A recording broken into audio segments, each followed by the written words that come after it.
All right, we are live back on the Andre Duke Show with Carter Smith. Carter, how we doing today? Good, man. Good. Happy to be back. It's great Monday today. Had a real solid day. Got some things rolling here and getting ready for some Monday night football tonight, and just really excited to kick off the week, man. Got a big week ahead of us. Obviously, we'll dive into all of that later in the week with the Louisville game this weekend, everything like that. But it's been a great day, man. How about you? How's your week going so far? Can't complain. Got all the ducks in the row, getting ready for this weekend and an in-person football palooza. Absolutely.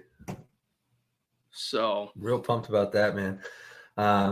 Just was scouring social media today. Obviously, we talked yesterday a little bit before the night game about everything that happened in the day. And obviously, the night game went the way the night game went last night with the Kansas City Chiefs defeating the Atlanta Falcons on what some might say is some questionable officiating. I have seen it. I called it when it happened live. I was watching it. I was like, dude, that's PI. Like, blatant PI. The dude doesn't turn his head, wraps him up before the ball gets there. Like, it's blatant PI in the end zone. It should have been first and goal at the 1 yard line.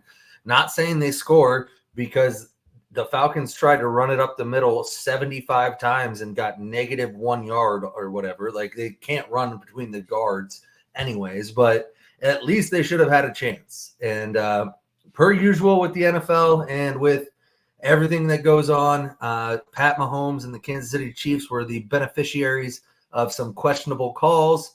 I think he has 100 million interceptions called back by penalties now. And on top of that, now the defense is even getting bailed out by penalties or lack thereof penalties.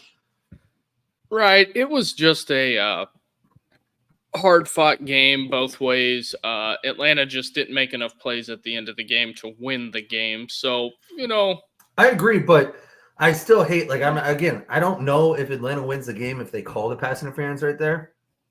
Obviously, nobody knows what happens if that happens, but the fact that the officiating is continuously the topic of conversation every week, it's like you got to do something about it. It's terrible. The officiating, both college and NFL level, has been terrible so far this year. I know it always starts bad in the beginning, and then they should get better as the season goes along, just like players. But it's inexcusable. And then I saw something else. Do you know what Patrick Mahomes' over-under rushing yards was for the game? No, I have no idea. 19 and a half. Do you know what he ended with? 19 or 18? No, he ended with 16. But he took -9 rushing yards on those 3 kneel downs at the end of the game. So he was over on the over, and then those kneel downs, man, killed him. Just when it comes to betting NFL props, that's why I hate rushing props for quarterbacks and running backs. Because unless it's somebody like Lamar that you know is going to run the ball a lot, like right, yeah. But yeah, Pat Mahomes, he had 25 rushing yards or something like that, and then 3 kneel downs, and they weren't typical kneel downs. Like, he had to kind of run around, waste some clock, and then kneel, and so it was a little deeper than normal. And so -9 rushing yards hits the under. If you had the under, you're thrilled, but I'm sure a lot of people had the over. Like, bro, that shouldn't count. Like, that should be like a sack. Like, it's not negative rushing yards. Right. It just, that's just how wonky the NFL product is right now. It's not very good, in my opinion. This is what we're stuck with. Yeah, absolutely. But it is what it is. And in other news from the NFL, the Buckeye himself, Justin Fields, your quarterback one, is 3-0. Going out there, he's not lighting the world on fire, but he's 3-0. And I saw this today, and as you know, I've been very critical of Caleb Williams and the Bears, specifically the Bears. I've been pretty critical of Caleb as well, but so let me just throw this up there real quick. So I'm working with a 2-screen setup today for the first time, and I gotta figure this out. Trying to level up here. Here we go.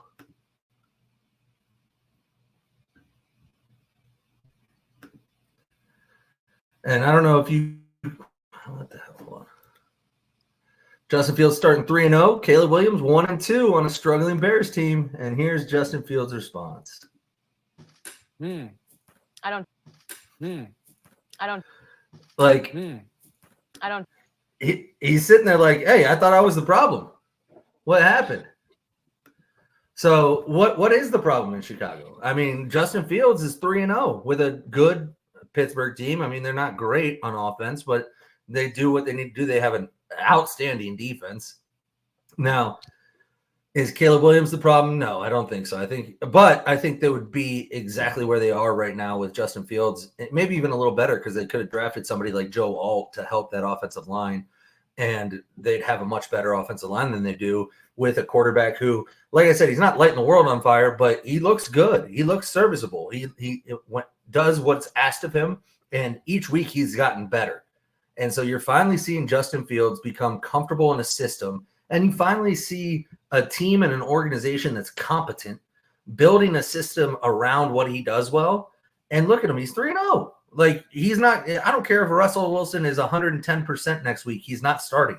You're not benching a guy that just won 3 games for you that was in a competition to be QB1 in the offseason. He's not getting benched until he looks real bad.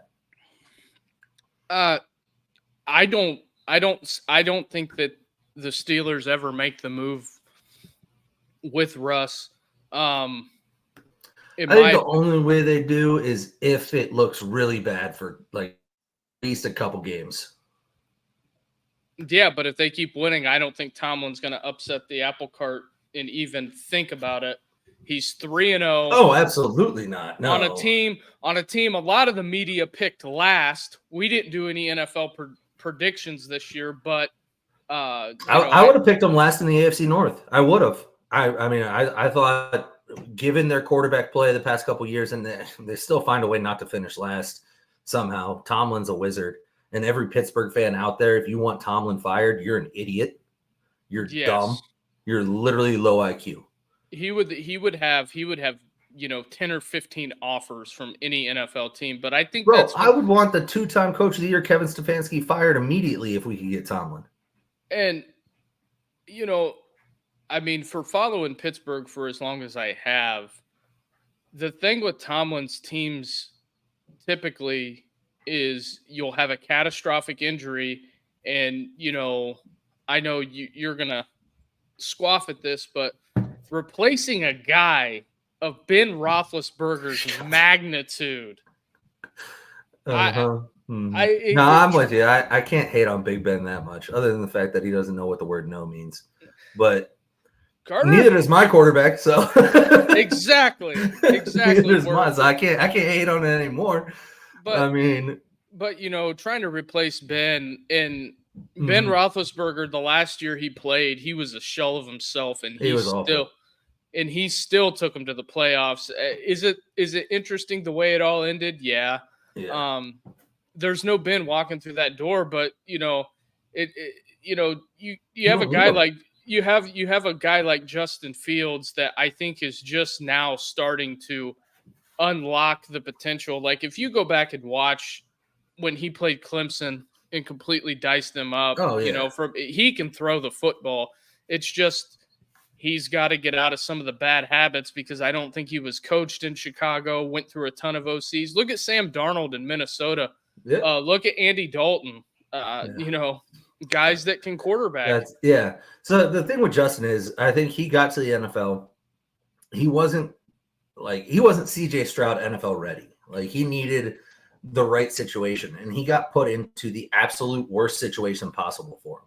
He needed protection in order for him to develop his pass game. And his rookie year, he got beat the fuck out of and had to scramble for his life.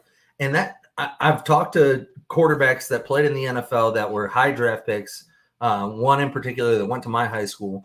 And you start seeing ghosts, man. Like, even if you if there's no pressure, you feel pressure because you know that offensive line can't stand up. So then you immediately start to lose your pocket presence. You have to scramble. You try to make plays outside of yourself. And it's hard to get over that. So Justin Fields did the best that he could in Chicago.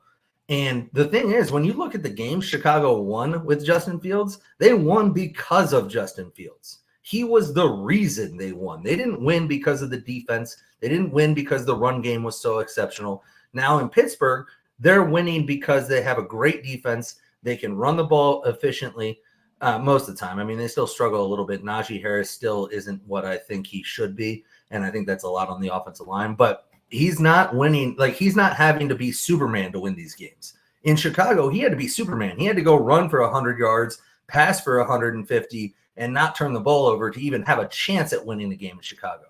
But he has the opportunity now to actually develop his pass game in a system that is built for him to not be the Superman, right? And so he's going to continue to get better the more reps that he gets and the more chances, the more bites at the apple that he has. And you're starting to see it. He's made a couple throws that are absolute dots. Like, the dude can throw the ball. He's got accuracy. He just needs to feel comfortable standing in the pocket, knowing that he's not going to get his head taken off if he takes 3 seconds to throw the ball, and see what happens. And he's young. He's talented. He gives you a whole nother dimension to the offense that Russell Wilson doesn't. There's no way they move on. I'm happy for him. As a Browns fan, I fucking hate it because, God, the Steelers luck into this shit all the time. Like, you guys just somehow, some way, we're going 10-7 every freaking year, even though your offense is trash. Well, it's it's not trash anymore, but it's draft and develop, and I think you're only seeing the surface for what potentially could be what this Steelers offense could be. So with that moving forward, the Cleveland Browns have Jamar Chase said it best, man. The Browns is the Browns. And I don't know what you do if you're Cleveland. I watched every second of that game, and then I rewatched it today. And I don't know why I rewatched it. I just like pain, I guess. I don't know. But I'll throw this up because this made me laugh. It's one of my favorite comedians, Shane Gillis. But this made me laugh because it's so accurate. The fucking Browns gave up on Baker Mayfield, who looks decent. And he looked decent in Cleveland at times, but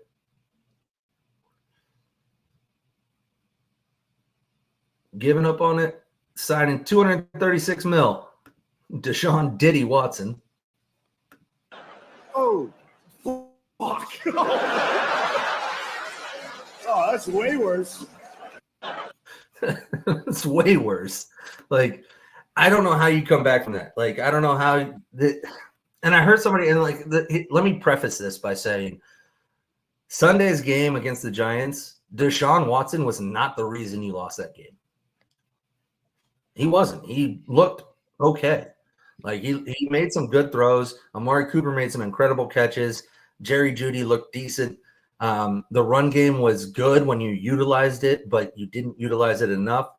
The offensive line is absolutely atrocious, but they're missing 17 guys, so who knows what they would be if they were healthy. And you can make every excuse in the book, and at the end of the game, 4th and 5, Deshaun throws a strike, puts it right on Cedric Tillman's chest. Guy can't catch it. You can't blame Deshaun for everything. However, I saw last year the Browns go from looking a lot like this with Deshaun and looking very inept on offense, can't move the ball, can't put up points. Deshaun gets hurt. PJ Walker, whatever flurry of DTR, everybody goes out, win a couple games. Then they bring in Joe Flacco off the couch. He's at home on the couch eating Cheetos or whatever. They bring him in, and all of a sudden they have one of the best passing games in the NFL. And that can't be minimized. Like, the offense that Kevin Stefanski wants to run, he has to change to try to make Deshaun successful. And it's like a bad marriage. Like, they just don't get along. Like, you guys are in it because there's so much money involved and you got kids together, and it's easier to just stay together than to break up. But, like, it doesn't work. Okay. Not to interrupt you there, but there was a guy that played quarterback in the NFL by the name of A.J. McCarron today, said pretty much the same thing you just said in a different roundabout way. He said that because he was in Houston with Deshaun and the year he struggled, and then the following year, Deshaun Watson came out, led the NFL in all these passing categories. Do you know what Bill O'Brien, a lot of people give Bill O'Brien a bunch of crap, but you know what Bill O'Brien and the whole entire offensive coaching staff did that offseason? No, what? They went to Clemson and learned the offense. And then they implemented it in the NFL, and then Deshaun has a great year. Maybe it's a schematic scheme fit with Stefanski. But that's why they brought Ken Dorsey in this offseason. Ken Dorsey was supposed to change the scheme to fit what Deshaun's good at.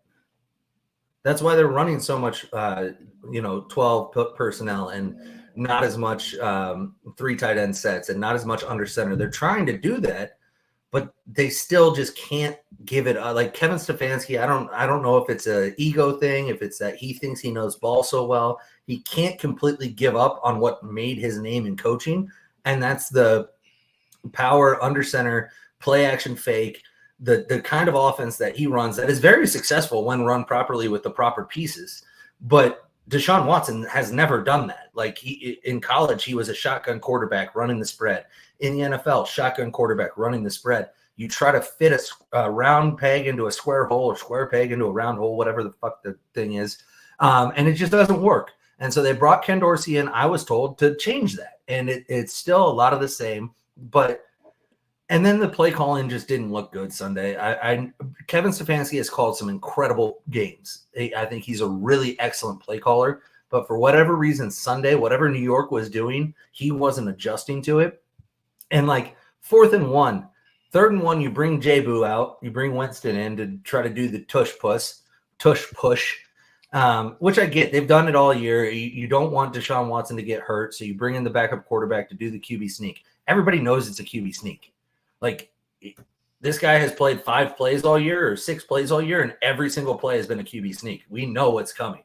So they stop it on 3rd and 1. They trot Deshaun back out there 4th and 1, line up in the shotgun, which I hate on short yardage situations. Line up in the shotgun, do a play action pass, like an RPO read. It's not there, and he can't get it. And it's like, we got to have better, like, you got to have better plays than that in that situation.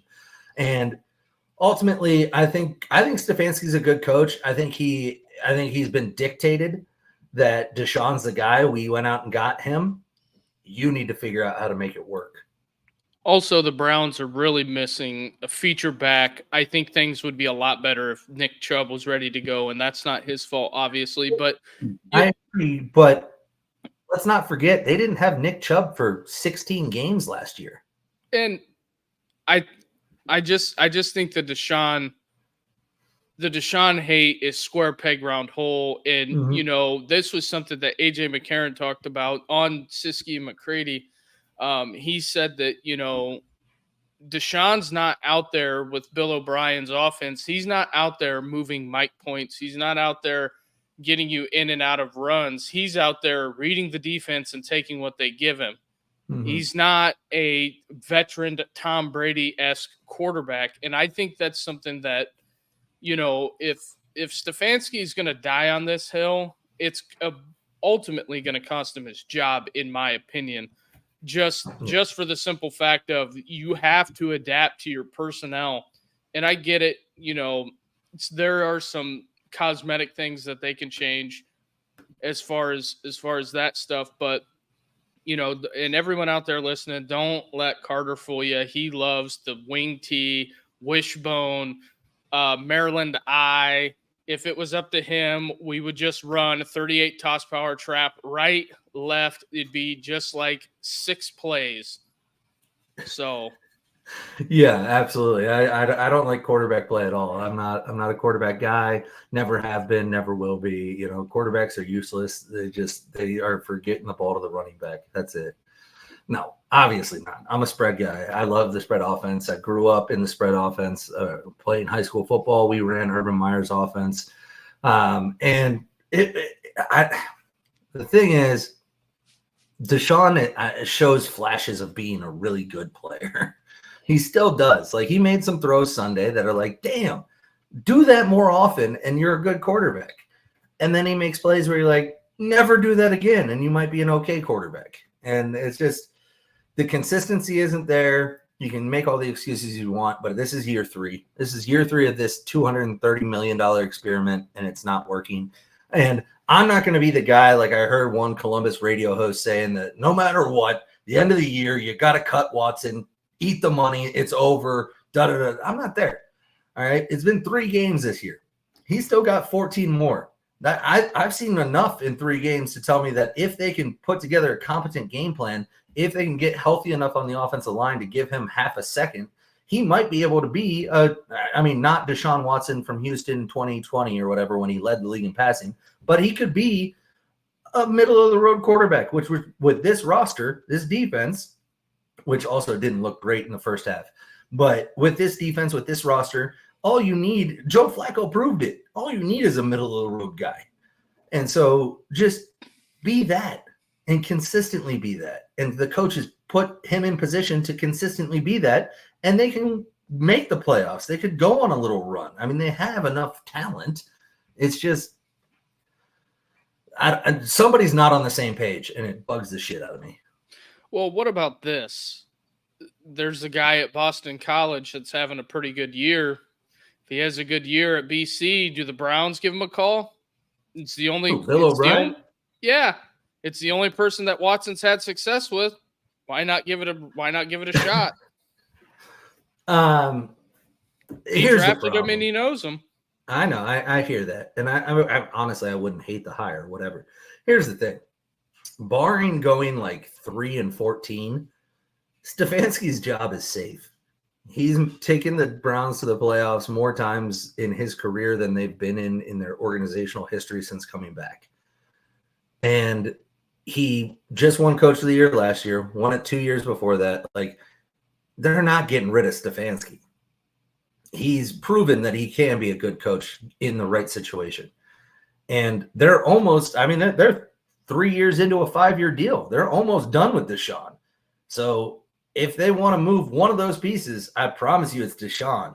Like, they're at this point, the money's gone. Like, you already spent it. So cut bait and get out. But I don't think that's the right move. I think Deshaun can still be successful. And I think if Stefanski lets Ken Dorsey have a little more reign over this offense, I think they can build an offense that will be successful, like what Ken Dorsey was able to do in Buffalo with Josh Allen before blowing it up, and things like that. Like, I think Ken Dorsey's a decent offensive coordinator and offensive mind.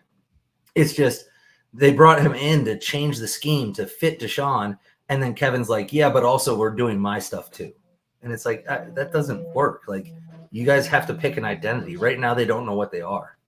Is that kind of like the let's hire Garrett Riley, but he's coming here to run the Clemson offense? Yeah. It's the same thing. Like, a little bit. I think that's a little more extreme, where, like, I think Kevin has at least a little bit of humbleness to be like, okay, we need to implement some schemes that fit Deshaun. Ken, that's why I brought you in. So they are, and I mean they're already doing it. They're using a lot less 2 and 3 tight end sets. They're lining up in the shotgun a lot more than they ever have. They're doing a lot of the things that Deshaun is good at. It's just they've gone half in. They need to go all the way in. Either completely abandon what Deshaun's not good at, the turning his back to the line of scrimmage, play action, fakes, things like that Kevin Stefanski loves, and go full board on this is what Deshaun does well. Like, just look at the tape. Like, look at his entire career's body of work, and he's good when he's in the shotgun, when he can see the defense, when he doesn't have to turn his back, when he has the opportunity to move the pocket, things like that. That's when he's good. So just do that all the time. And if you have the personnel, which they do on the offensive line when healthy, to run the gap schemes and the zone schemes you want to run those schemes from the shotgun, implement a guy like Nick Chubb when he gets back. He's more of a behind the quarterback back, but he can run from the shotgun. He's a unicorn, man. He can do whatever you want. And assuming he's healthy, I don't have any problem with that. And Jerome Ford has actually been a pretty good running back for them as a backup running back that's been forced into a starting role. I just think you gotta go all in. At this point, you're 1-2. Go all in and either lose a bunch of games and suck because you have a first-round pick for the first time in 3 years, or cut Deshaun. I don't know what I mean. You got to do something. Yep, it's that time to shit or get off the pot. And speaking of shit or get off the pot, Tennessee.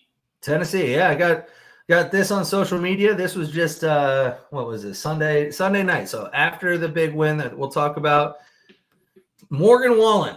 Of course, Morgan Wallen's playing in Tennessee the day after this game. And guess who joined him on stage? None other than Peyton Manning, Nico Imalava or whatever, Imalava. I don't know how to say it. Josh Heupel and Brew. And do I have sound? I don't think I have sound. Damn it. Oh, there it is. I don't think this sounds. Bro, you know that he comes out with the full uniform on. Imagine being Nico right now, man. You know he's just swimming in it. Yeah, you could cut the sound. Yeah. Well, yeah, so that's a cool moment, and Nico gets to live that because they went out and they beat Oklahoma 25-15. Look good, man. I've talked to a lot of people today about Tennessee specifically, and I think, if I'm being honest right now, I think so far through the first, 4 weeks of college football, I think Tennessee might be the best team in college football right now. Tennessee is definitely good. They're on the right trajectory. I think they got Alabama coming up soon, so we'll see how good they are. But I also think that Oklahoma's defense played really well, only holding them to, I believe, 25 points. So, yeah, Oklahoma's defense is legit. Their offense is iffy, but Nico went out. He only had to throw the ball 21 times. Like, they didn't have to do a lot on offense, but they went out and they looked good. And that Tennessee defense, I think, is actually much better. That their defensive line, when I watched the tape back today, their defensive line is so underrated. I think it's one of the best defensive lines in college football. The way that they were able to control the line of scrimmage and just get pressure and force Oklahoma into bad situations was I put it up there with the likes of Notre Dame, Michigan, like some of the better defensive lines in college football. Yeah, it makes me kind of wonder after watching a game like that.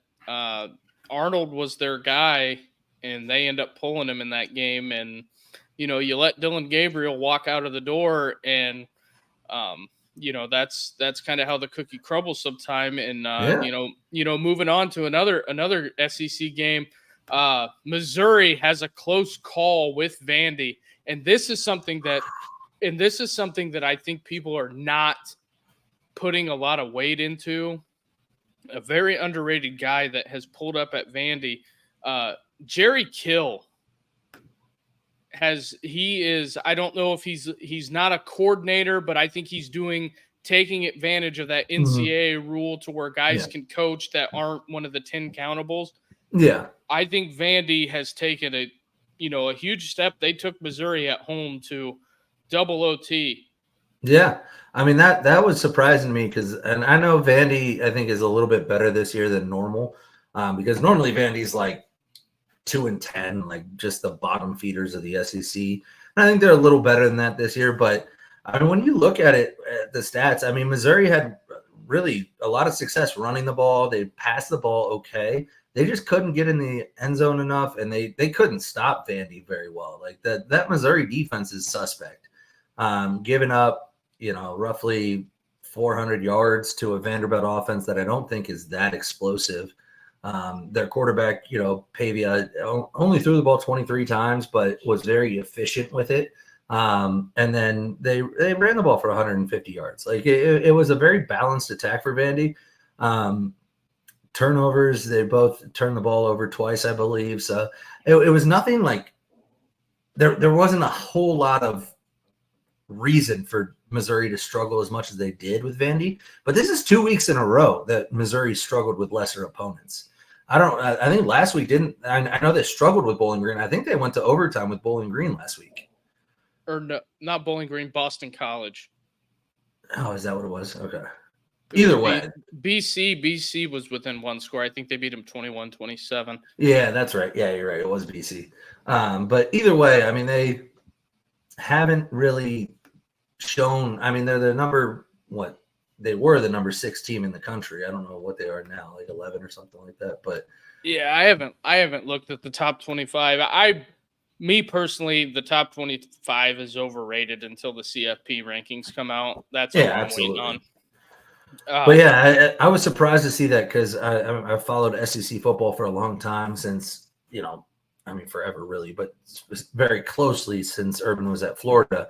And Vandy was always that game where you're like, oh, good, we got Vandy. That's like a bye week.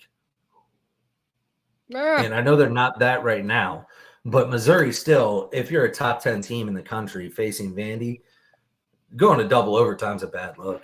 Like, you should have enough talent with Luther Burden, with that quarterback, with everybody you got, that you should be able to handle that. Right. And I forget, what were they favored by? I forget. Let me look. It's going to tell me. I think if you have the scores pulled up, if you go to the. They were favored by 18.5, and it took double overtime to win by 3. So. And it was at home. I mean, it's not like they had to go on the road. Not that going to Vandy is that hard of a place to go play, but it was surprising to me. So we'll see. I think Missouri, if you look at their schedule here, I think they got some. I know they got some tough games coming up. Obviously, it's the SEC. You got A&M this week, or actually they have a bye week and then A&M, and then UMass, Auburn, Bama, Oklahoma, South Carolina, Mississippi State, Arkansas. So they miss a lot of the big boys other than Bama and Oklahoma, I guess. But I would be shocked if Missouri's in the conversation for the CFP after this. I think they lose to Bama, lose to Oklahoma, maybe lose to South Carolina. Where's South Carolina? Is it at South Carolina? Carolina, yeah. Yeah, that's a tough place to play. But we are 32 minutes in before we keep the show moving. If you're out there watching on Twitter, come on over to YouTube and watch on YouTube and join the conversation and hit the like and subscribe button and turn on those bell notifications for us so you know when we go live. It's normally Monday and Wednesday. But with that being said, Carter, BYU, someone on this show picked the boys in Provo to win. Yeah, I know. I'm really glad I picked them. That was a good call by me. It definitely was me, not Duke. Don't let them tell you anything different. I'm kidding. Yeah, I mean, that was a good pick, and they dominated Kansas State. Like, it wasn't even close. Provo at night is a different place. You got to deal with also the altitude. The fans all hopped up on pure adrenaline, no caffeine. So and then no waiting caffeine on and no sex. Yes, waiting on the beefy 5-layer guy. Well, we have an update for you. Ooh. So beefy 5-layer guy, if you didn't know this already, beefy 5-layer guy is allegedly Bill Schneider. We don't think it's actually Bill Schneider, but he posted on Twitter and he said, and I quote, "If Kansas State loses to BYU this weekend, I will shove a beefy 5-layer burrito from Taco Bell right up the butt." And we've seen this once before this year, and I'm telling you, Florida State was lucky to get out of Cal with a win. And I think part of the reason that they are 1-3 right now and maybe should be 0-4 is because week 1, Florida State fan went on Twitter and said, if Florida State loses to Georgia Tech, I'll eat a red Solo cup full of dog shit. And Boston then they lost to Georgia Tech. Boston. No. Boston. It was, Boston College. Oh, I thought it was week 1. You have the teams flip-flopped. Because remember, Florida State opened in Dublin. Against Georgia Tech. Yes. And then he posted that after the loss. After they lost. Okay, so Boston College. Gotcha. Either way, he said if they lost, he would eat a dog shit cup. They lost. He deleted social media. Nobody's seen that guy. I don't know. Maybe he got Epstein. I don't really know what happened. But he's gone. And the team has since gone on an epic failure run. They look terrible. They almost lost to Cal Saturday. And I think part of the reason is just bad karma for being a fan and saying you'll do something if they lose, then they lose and you don't do it. Well, the good news is, at least it seems, that St. Bill Schneider, the Kansas State guy, hasn't paid off yet, but he showed us that he's ready to pay off on the tees. So here he is. And he's got a Taco Bell bag. Looks to be a beefy 5-layer. Now, smart move here by him to put it in the freezer. So he's freezing it up. We'll see. I hope I don't see, but the only person looks like he's going to pay off on his bet. The only person that's happier that this has happened to Kansas State is Snaps, because he is like, thank God Florida State is out of the limelight for 48 hours or whatever. But if you're a lot of people underrate that BYU's got the Mormon thing and all that stuff going on, and people downplay it, but that is a really hard place to play, especially at night, because it is, yeah. They pack the place and it's loud. It's hard to get to. Provo, Utah is in the middle of nowhere. Pretty much Utah is in the middle of nowhere. So that's a tough road trip to make. And I think that Kansas State, they went in there with a young quarterback, and here's the for all those, not to invoke the Ohio State thing here, but for all those K-State fans saying Will Howard ain't this, Will Howard ain't that, you just got that ass taxed. In Provo. Well, that's what I was going to say. This is the second team that we've talked about today that essentially told their starting quarterback, Dylan Gabriel, and now Will Howard, hey, it's been nice to know you. Deuces. We got this young guy we like.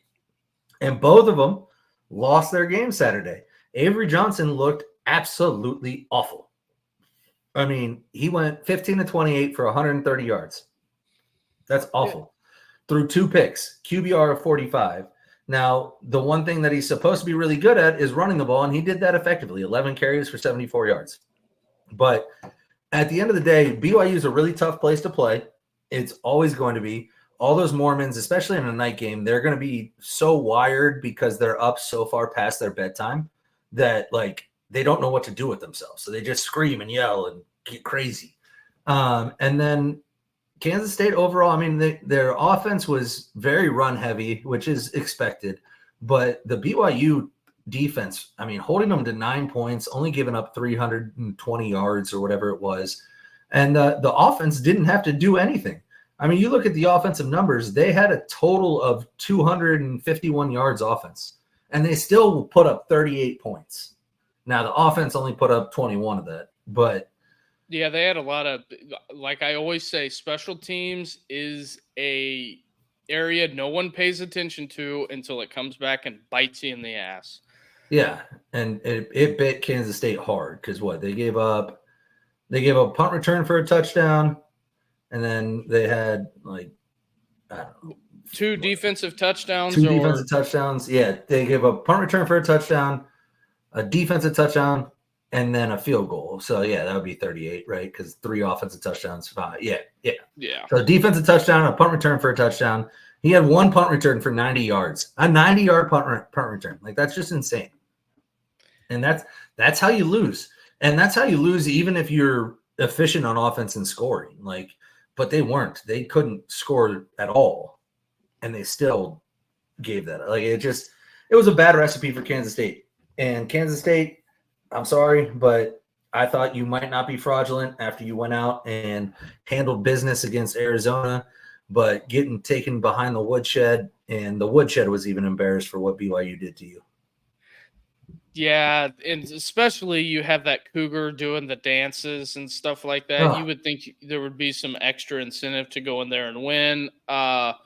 Also, speaking of woodshed, the prediction I got wrong, USC, Michigan. Michigan comes out and gets a huge win. Alex Orji lighting up the stat sheet, 32 passing yards. Dude, I can't even, like, I get it. Like, I'll give Michigan their flowers. I've been a Michigan hater. I still think their team is ass, but I'll give them flowers. They went out and they got the job done. Now, Alex Orji still can't throw a forward pass to save his life. Attempted 12 of them, though, so good for him. But averaged 2.7 yards per attempt or per completion. So good job, man. You did well. And Donovan Edwards, I thought he was the next coming of Christ.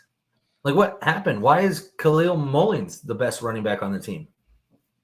Yeah, that's a interesting dynamic. I feel like Mullins is going to get more playing time. He went for 17 for 159 and 2 tubs and ripped off a 63-yard. Well, and here's what I'll say about this game.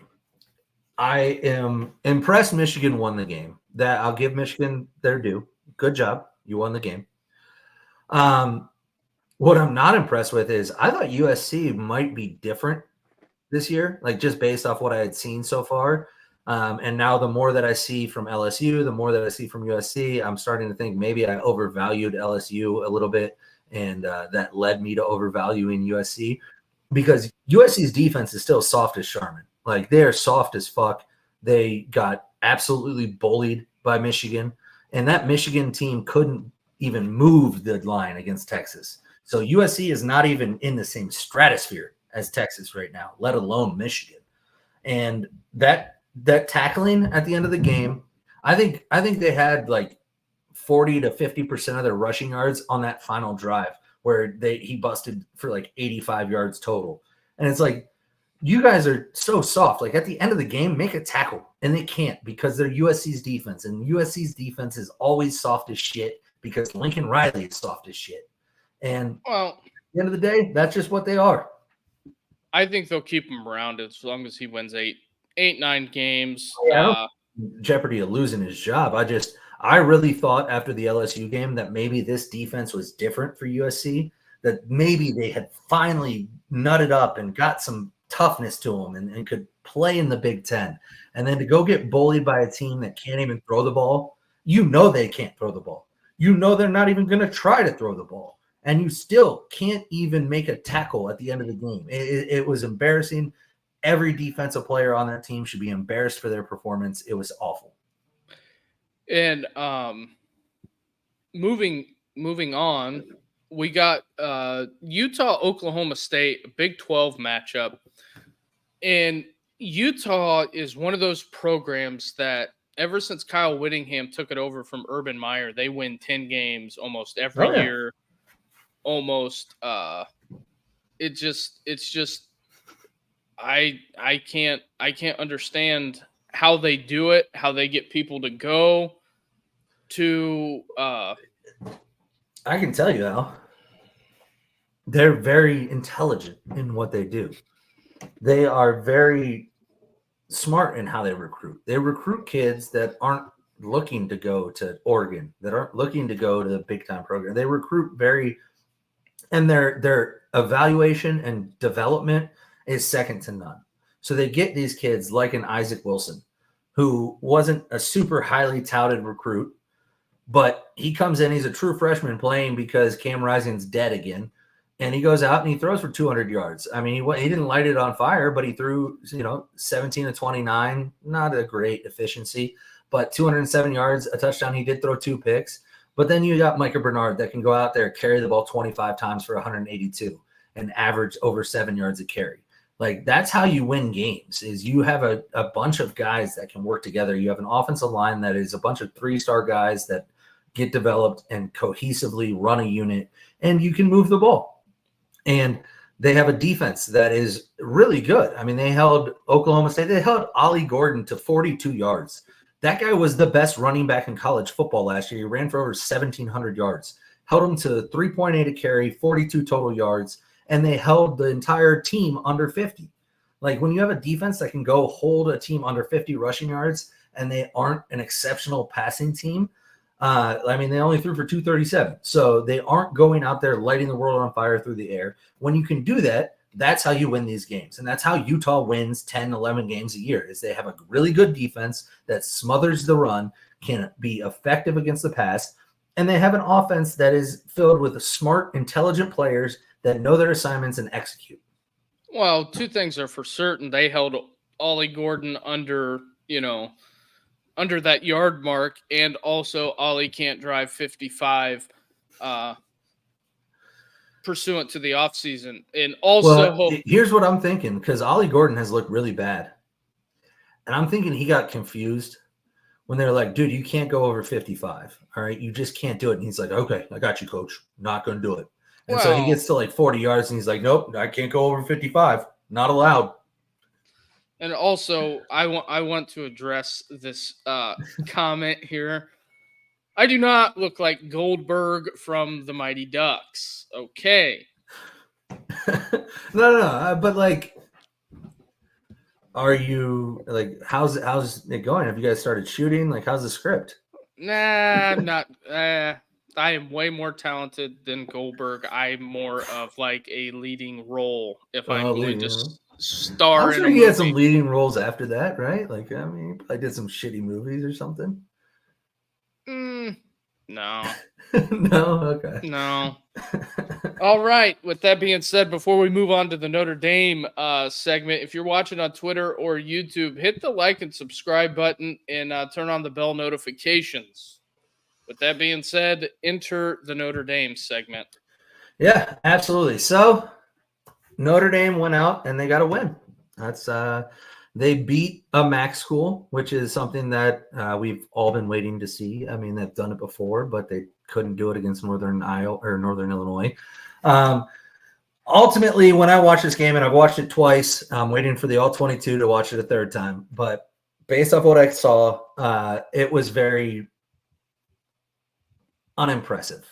It was the defense struggled early. They didn't have – I mean, they got stops and they were put in bad situations, but they struggled early against what I thought was an inferior opponent. That team went out and did exactly what I thought they would do, tried to pass the ball. But the most concerning thing is early in the game, they were able to run the ball. This is the worst rushing offense in all of college football, and they were able to run the ball effectively the first couple drives against Notre Dame. Now, obviously, Notre Dame cleaned some things up. They fixed some things, and they were able to shut down that offense and really wear them down to a point where they couldn't move the ball. They didn't score any more points, anything like that, which is what I thought would happen. I thought Notre Dame's defense would come out and dominate. And for the majority of the game, they did. There was some question marks, obviously, with some of the plays they gave up, some of the drives that they were able to sustain, everything like that early. But once again, Al Golden was able to go out and make adjustments and fix the defense so that the defense was the bright spot of the game. Now, on offense, I got to stop saying it because it's just this is the truth of the matter until he shows me otherwise, and then maybe I'll say something because I'm sick of saying it every single week. Riley Leonard can't play quarterback. He's not good at it. He's never been good at it. He still can't throw the ball, and he went out and he had a bad game.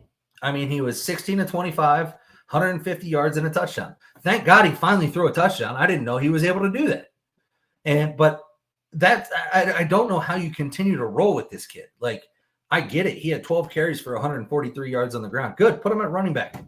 I don't know. That's just not good enough. And also, running the quarterback 12 times against a MAC team, not a great formula for success once you start facing teams like Louisville this week.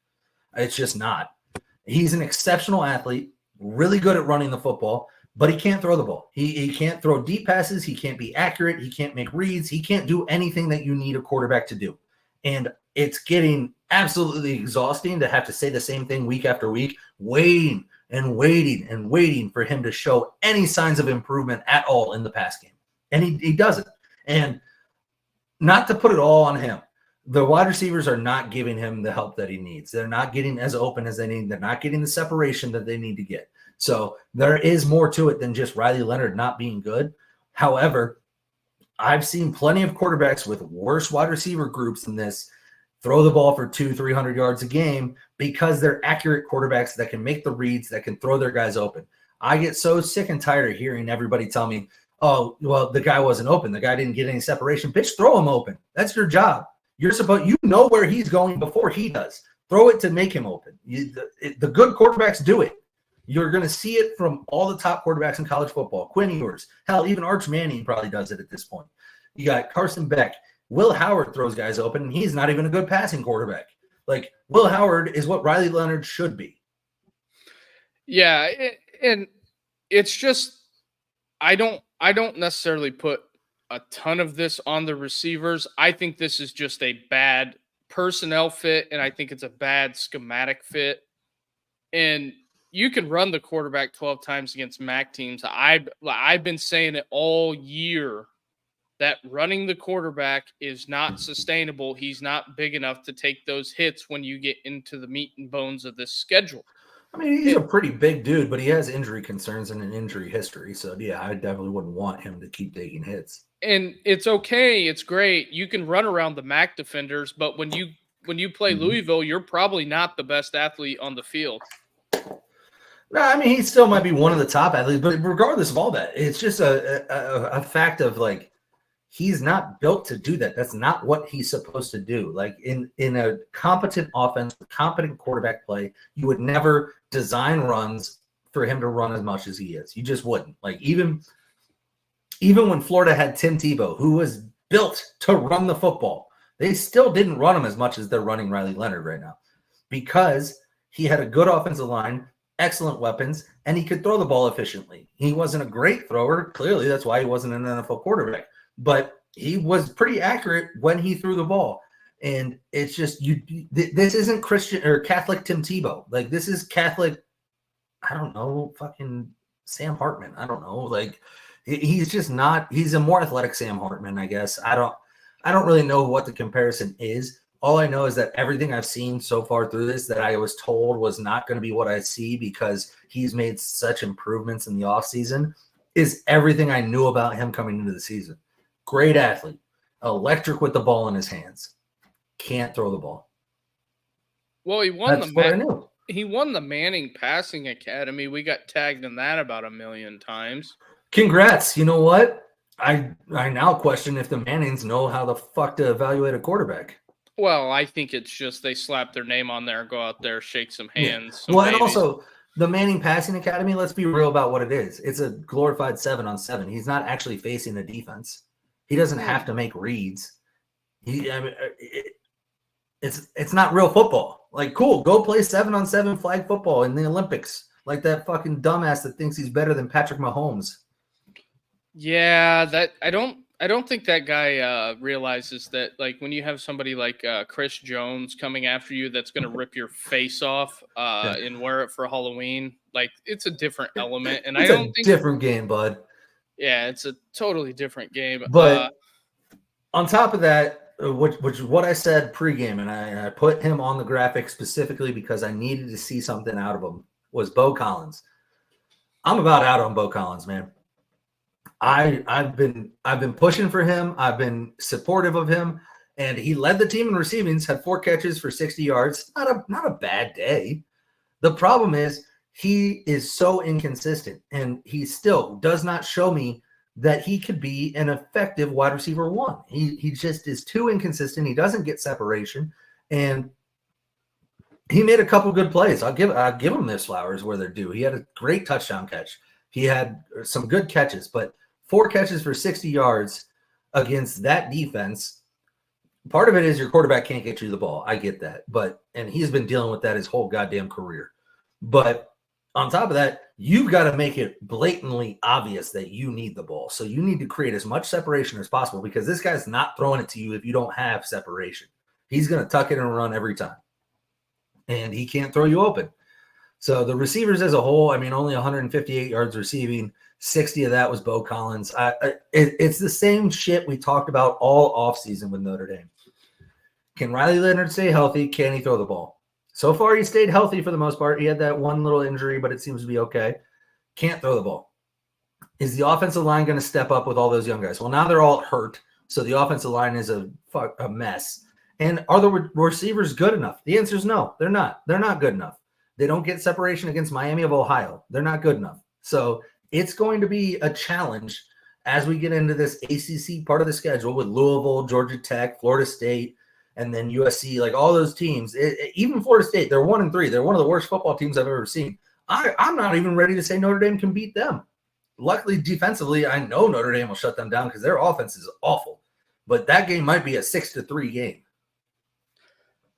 Yeah, so I guess all the shows in the offseason, all the negative comments, I guess I don't look so crazy now, do I?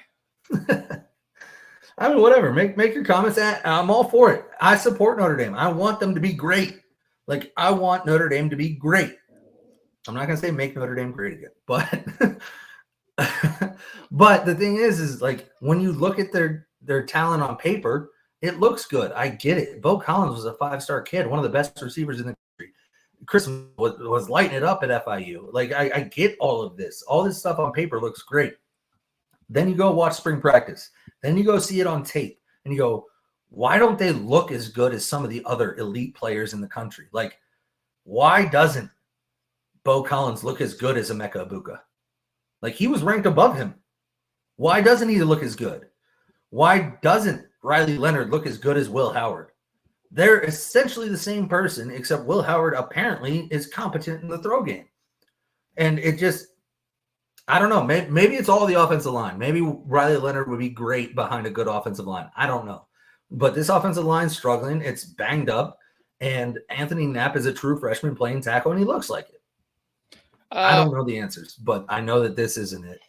Maybe, recruit, develop, don't fire your wide receiver coach in the middle of the most important time of recruiting. Maybe that might not hurt, but don't try to bring in like 3 wide receivers from the transfer portal that have never played together and bring in a quarterback that didn't practice all spring, and maybe you might have something. But I mean, if you want to be a sunshine pumper and pump it up, that they beat Texas A&M, which is a bottom tier SEC school, and mid tier. I wouldn't call them bottom quite yet. They're middle of the road. We'll see if they're middle of the road. I think they can get to 6-6. I think it's their road is there. But on top of that, and just as we finish up, we usually do a recruiting update. Right now is not a great time for recruiting. I know. Didn't Deuce Knight go to the Auburn game last weekend? Yeah, and he's going to Louisville, or going to the Notre Dame game this weekend, or no? On 3 has him at. They say he has another official at Auburn this weekend. This weekend. Damn, that's not looking good. But kind of recruiting adjacent, transfer portal news. Jaden Mickey, the corner, decided after playing in all 4 games this year, which is the maximum you can play before you redshirt, decided that he's going to redshirt this year. He's not going to play another down for Notre Dame, and then enter the transfer portal. Why? That's the question, right? Like, what is going on within the program? I get it. He's not a top corner in the room right now. Like, Benjamin Morris and Christian Gray are the top 2, and then you have what are the names? Leonard Moore and Carson Hobbs have been getting playing time as well, who are now, after this, the only 4 scholarship corners on the roster, because Mickey's gone. I mean, he might still work out. I don't know how that works. Like, if you say, hey, I'm redshirting and I'm leaving, like, do you still work out and practice with the team?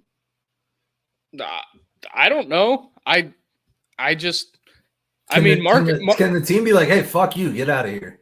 Marcus, I guess, is okay with it, but to me, I don't know what your other option is. Like, you can't force the kid to play, and if he wants to transfer, he wants to transfer. So, okay, cool. But I just don't know. Like, I feel like I wouldn't want that kid around my program anymore. Like, he's already checked out. Like, how are you bringing anything to the table to help this program get and achieve their goals? And your goals obviously have nothing to do with the team anymore. So why would I want you here?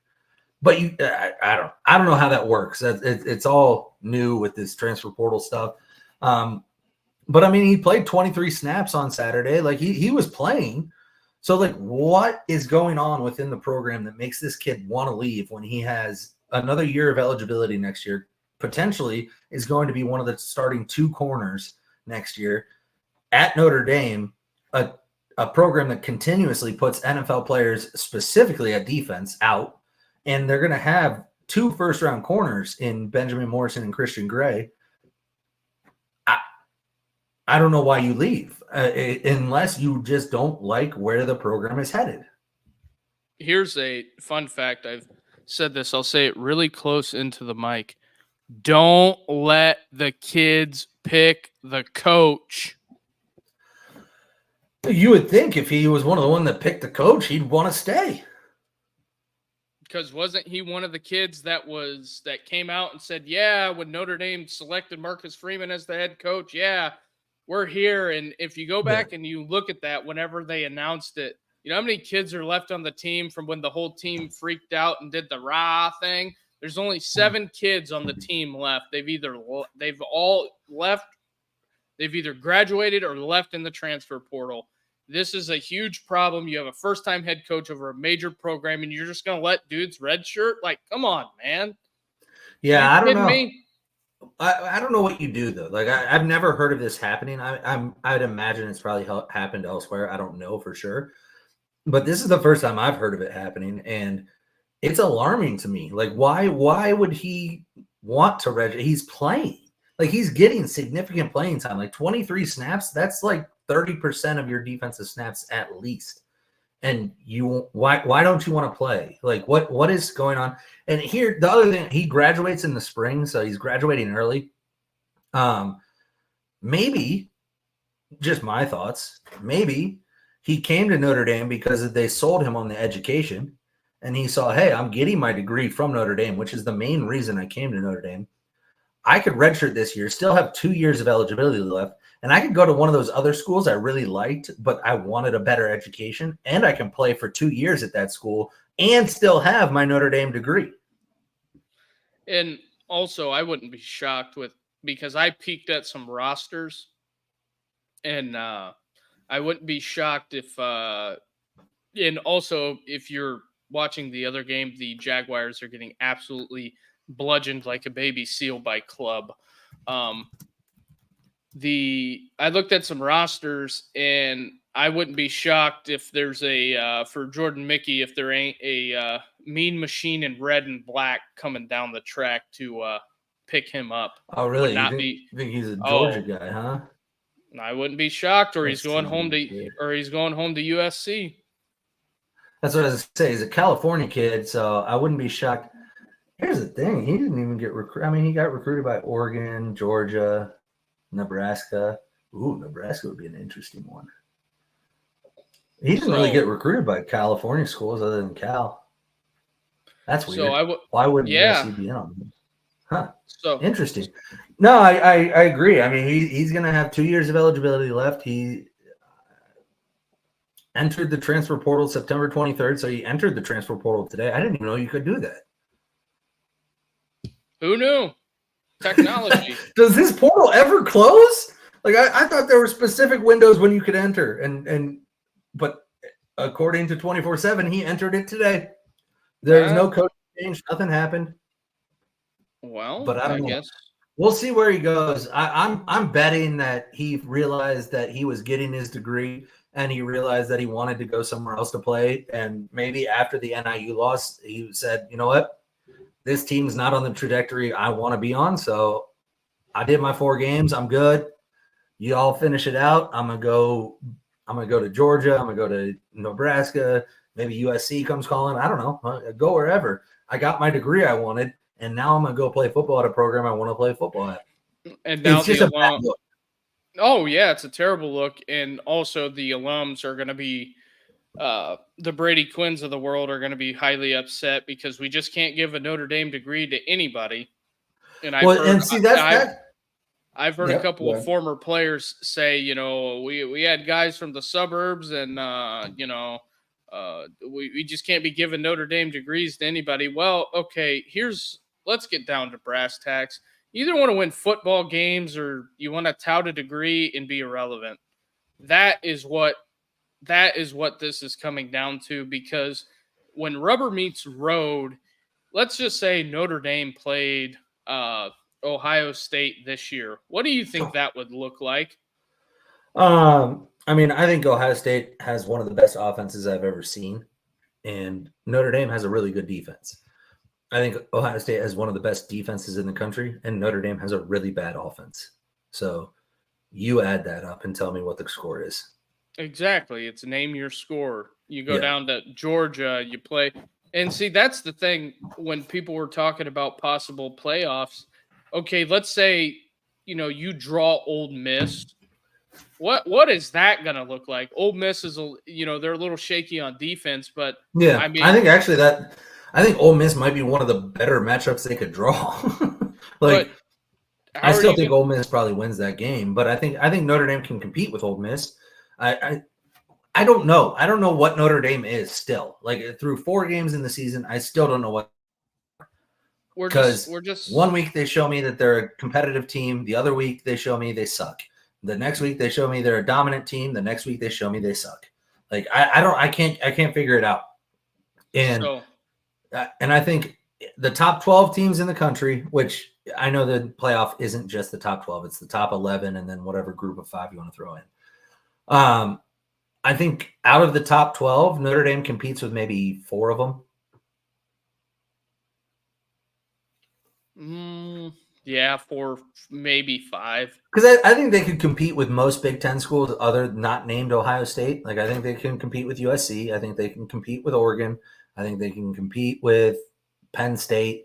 They definitely can compete with Michigan. Outside of that, in the SEC, I don't think they compete with Texas. I don't think they compete with Georgia. I think they would have a decent matchup against Ole Miss. Bama would probably give them some troubles. And so you just go through the list, and there's I could name 4 schools right now that I would be not confident that Notre Dame wins the game, but I'd be confident it would be a game. Then there's about 8 schools where if it's that matchup, I don't know if Notre Dame even scores a point. So what you're telling me is you're worried about the BYU Cougars. No, I'm not worried about BYU. Catholics beat Mormons all the time, bro. Hey, you never know. A matchup Provo, that is something. Why is that not on the schedule? Might be onto something there with them multiple wives and stuff. I mean,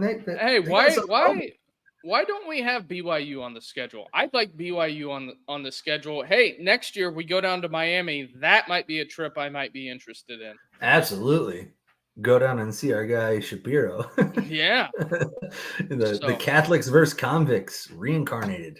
So, all right. With that being said, we're just a little over an hour. Monday Night Football has kicked off. The Bills Mafia is absolutely slamming Trevor Lawrence through a table. Probably, I think they should have a hair match. I think they should have a hair match. They should shave his head at midfield if they lose. But Bengals are also playing the Commanders on ABC. So with that being said, we're going to be back Wednesday. Not really sure. Might throw something together for Tuesday and Thursday this week. Maybe even a Friday show. Who knows on our off days? So we might throw something together. Just make sure you hit that little bell on the YouTube, because we'll go live randomly sometimes. And if we go live random, it's probably a better show than our scripted shit. I promise you.